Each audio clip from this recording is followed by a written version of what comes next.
के बीच से एक बड़ी दिलचस्प तस्वीर आई है। प्रधानमंत्री नरेंद्र मोदी ने खुद ये तस्वीरें शेयर की हैं। सबसे पहले तो जी मुबारक तो बनती है मोदी साहब को। मोदी एक नाम नहीं ब्रांड है। मैं ये क्यों कह रहा हूं उसके लिए वीडियो देखिए। भाई हमें अपना जाल मूली खिलाओ। हाँ, कितने का होता है आपका जाल मूली? आप कितने का नहीं, अच्छे वाला कितने का होता है? 10 पीस।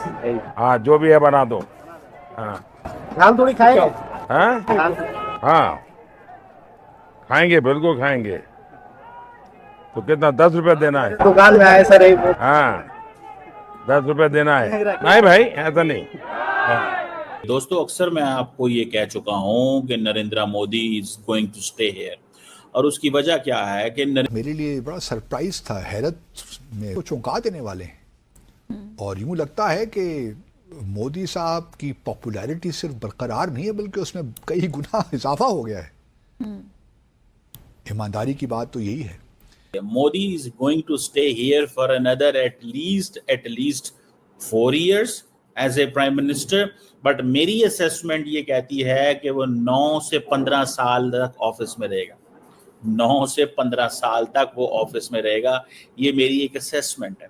मेरा नहीं ख्याल कि वो इतनी जल्दी जाएंगे। और आपको पता है, मोदी जो है उसने ये इंदिरा गांधी का रिकॉर्ड तोड़ा। जब वो एक झाल मुड़ी की दुकान पर पहुंचे, वहां पर उन्होंने झाल मुड़ी का आनंद लिया।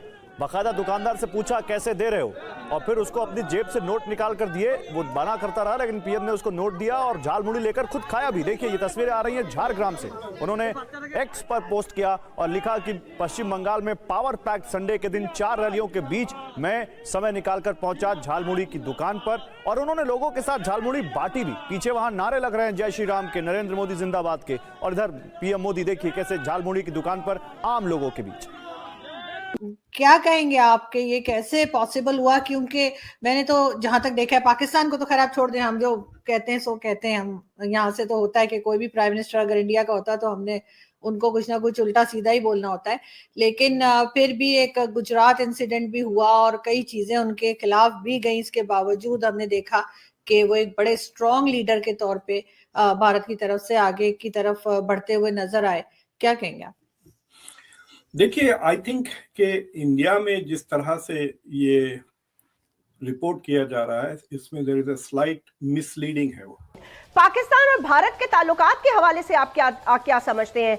कुछ ब्रेक थ्रू हो सकता है, कोई डायलॉग, कोई अच्छी मुस्बत बात हो सकती है, या बस यही एक दूसरे के ऊपर, मतलब ये पॉलिसी ही चलती रहेगी नेबर्स की, या आपको लगता है कुछ सैनिटी भी प्रिवेल करेगी इन दिस 21st सेंचुरी? जब तक मोदी है जैस्मिन, कुछ नहीं होने वाला है। जब तक मोदी है सिर्फ बदतर होने वाला है, और ये रुकेगा नहीं। ये तो ही इज स्वॉन।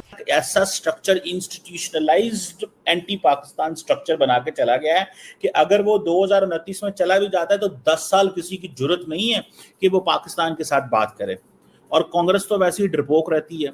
वो तो मनमोहन सिंह साहब तो आ ही नहीं सके as a prime minister Pakistan. वो तो डरते रहते थे सारा टाइम। तो उनकी तो वो पोजीशन ही नहीं है। राहुल गांधी क्या कर पाएगा? और ये मीडिया, ठीक है, ये क्या वो इस मीडिया को अलोर कर पाएंगे? इस मीडिया को अपने साथ मिला पाएंगे? इस मीडिया को एंगेज कर पाएंगे? तो मतलब that for this you need a lot of, आपको बहुत कुछ चाहिए भैया। ये कोई आसान काम नहीं है। ये कोई बिल्कुल वो जिसे कहते हैं ना, कोई इतनी वो चीज़ नहीं है कि रातों रात ये काम नहीं होने वाला। तो मुझे ये लगता है कि ये है कि भाई आप देखें ना, एक मॉडेस्ट फैमिली में गुजरात में वो पैदा हुआ।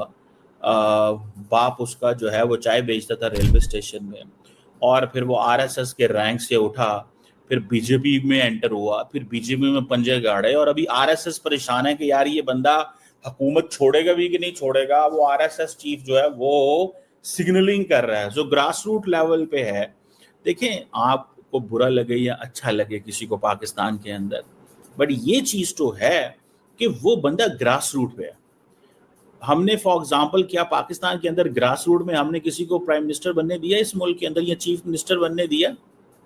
ये सवाल थोड़ा सा चुभने वाला पाकिस्तान को।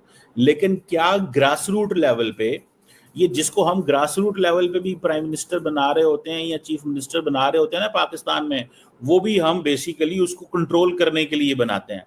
कई दफा पाकिस्तान में कहा जाता है वो जी बलोचिस्तान से हमने वजीर आजम ले लिया। वो समटाइम जो हम बलोचिस्तान से वजीर आजम ले रहे होते हैं या कुछ चेयरमैन सेनेट ले रहे होते हैं तो वो उसकी डायनेमिक्स डिफरेंट होती हैं। सो ये चीज तो माने कि he came from the grass root, उसका कनेक्शन है और उसने अपनी गेम बना के रखी हुई है। ठीक है, वो ये जब बांग्लादेश गया था इसने तो खुद उधर माना है कि ये मुफ्ती बाहिनी जो बांग्लादेशी कह रहे थे हमारे लोग थे और उन्होंने पाकिस्तान फौज के खिलाफ लड़ा, ये मुफ्ती बाहिनी कोई नहीं था, ये थे आरएसएस के ट्रेंड कार्डर्स जो हिंदुस्तान और यूपी से भेजे गए थे।